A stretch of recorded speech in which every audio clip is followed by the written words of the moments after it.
Hey YouTube, Matty12, Team JMT, coming to you guys with another informative video. But before I get into that, I want to talk about Lotus Guardian. One of the locals helped me out with a couple cards for this video. So give them a quick little shout out. I have a description down below to their Facebook or Twitter or something, I don't know. Anyway, today I want to talk about the ability to recognize good cards and bad cards. So if you guys have ever seen Big Bang Theory, and it's a rather popular show, so I'm sure that you have, they talk about a theory on there called Schrodinger's cat. Now, Schrodinger's cat is this theory that a guy named Schrodinger takes his cat and puts the cat inside of a box. Now, inside that box is a little mechanism or device that is filled with poisonous gas, just enough poisonous gas to kill the cat.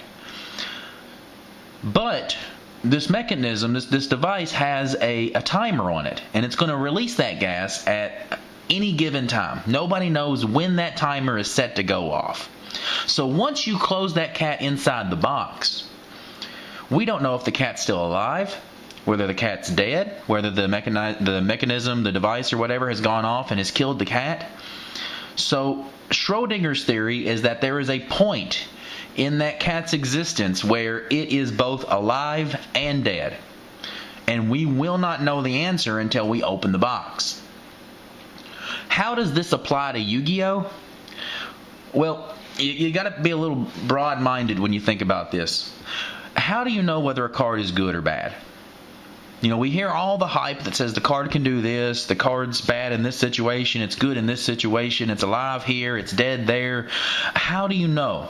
The only way to open the box and find out whether the cat is alive or dead in the game of YuGiOh is by playtesting. However, when cards come out, you really don't have enough time to playtest every card that you think may be good or may not be good. So how do you streamline this to the point that you know what cards to try out and what cards not to? And Robbie Cole said this best, MCole40. He compares the format that we are playing in right now to the Teledad format. And that is the big key right there, guys. The easiest way to recognizing good playable cards is by playing the past formats. Now I'm doing this video on my original regional playmat, kind of more out of a nostalgia aspect, because I really like this mat. But it's really just to prove to you guys you've got to play this game not just in the current format. You don't really need to know, or you do need to know what dragons and prophecies and evil swarms do, but knowing what they do is not nearly as important as knowing what the game of YuGiOh does. And there's really no way to really teach you guys that. That's something that you have to learn. And the best way to learn that is through years and years of playing. My best example for this is Mermail Abystis. Mermail Abystis came out of Cosmo Blazer, and when it came out, everybody looked at this card and said, it's only 1700 attack, and it's an aqua, so you can't search for it with Dragoons, and it's not big enough to really be significant in the game. So why do you want to run this? I'm not going to run this. It's not any good. And then Billy Brake came by. Billy Brake and Jeff Jones came by and said, wait a second, this is exactly what I've been looking for. It's a level 7, which gives me the chance to put Abyss YuGiOh on board, which wrecks so much stuff. You only have to discard one monster to bring it out, and it replaces the monster that you discard. It gives you a level 4 Mermail, which you then can normal summon on top of the special summon of this.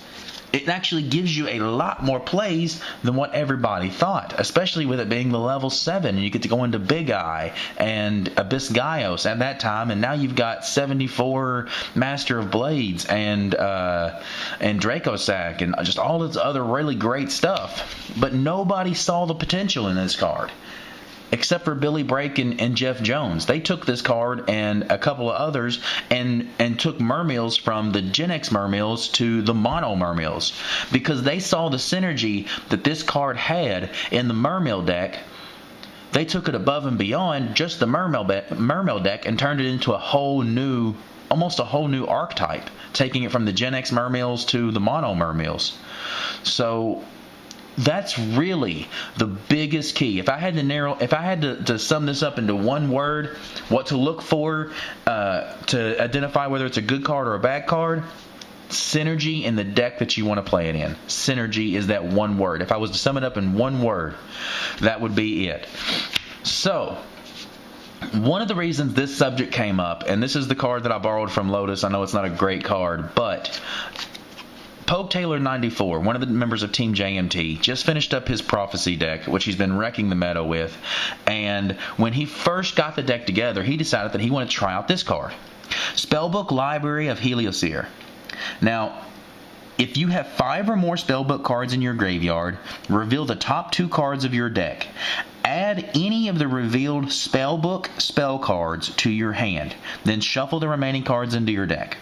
You can only activate 1, and you can only activate Spellbook cards for the rest of the turn. Which isn't a big deal, those last 2 conditions, because that's pretty well how all the Spellbook cards read. What you have here is you have to have 5 in the graveyard, and then you get to reveal the top 2, and if any of them are Spellbooks, you get to add them to your hand. So if there's 1 Spellbook, it gets to replace itself, and if there's 2, you go +1. And that's theoretically, that's awesome, because you're running 20, 23, some stupid amount of number of Spellbook cards. So this card seems really good. If over half of your deck is Spellbook spell cards, then this card should go off quite a bit. But you have to have 5 in the graveyard in order to activate this card. So it's not good turn 1. It's really not good turn 2. It's really only good come turn 3 or 4. Yeah, I know you can search it and have it at the right time for turn 2, but it's really not good until you hit turns 3 and 4. And honestly, by the time you hit turns 3 and 4, you're at a position where your opponent has something that you have to answer, so you're removing stuff from your graveyard for Spellbook of Fate. So now you're eliminating the number of cards that you have in your graveyard. So now this card loses a little bit of consistency. Not only that, but you have Spellbook Tower. You're going to take 1 out of your graveyard, put it at the bottom of your deck, draw another card. But now again, you're eliminating the number of Spellbooks that you have in your graveyard, which means, again, this card's going to lose consistency. And also, let's think about this. I've already established that this card is not good turn 1 and not really that great turn 2. This card doesn't start getting good until turns 3 and 4. Well, by turn 3 and 4, by the time you've played enough Spellbooks to make this card live, you've probably already hit off a Judgment or 2, which means you've searched for 3 or 4 cards. And to add to your hand. This being one of them, so let's go ahead and throw that out there. Say you searched for this, say it was a free card, but you've still already searched for 7 other cards. Then you have to have 5 in your graveyard to play it. That's 12. So do you really have half of your deck as Spellbooks? No. Once you've done that, you've really got like a fourth of your deck as Spellbook spell cards, which means this card has less targets, which means this card is not going to gain you the plus as easily as it could have, as what you thought. So this deck really, because of Fate, because of Tower, because of the limit of the number of spell cards, or because of the position that this card has to be in order to be good, you really don't have the spell cards to add. So this card doesn't have near as much synergy as what it originally looked like. However, Pogue Taylor 94 has the right idea. Until the box is opened on this card, you really don't know whether it's good or bad.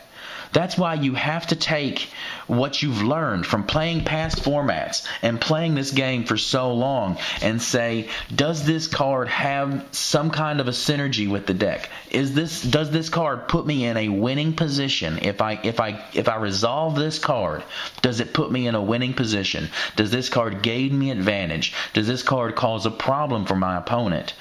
And until you can really line up all of those dominoes to a point where you can see whether this card is or isn't, then there's really no way for you to be able to really narrow this down for yourself, which means you're going to have to play test everything. So again, guys, I really say that if you want to be able to identify good cards from bad cards, one, you really have to know what your deck does. And when these new cards come out, you really have to know, does this help my deck? Does this card have synergy with my deck, like Mermail Abystis did with the Mermail deck? So there you go, guys. Make sure you head over and check out Lotus Guardian. I appreciate it. Subscribe, comment down below. Show us how much you love us.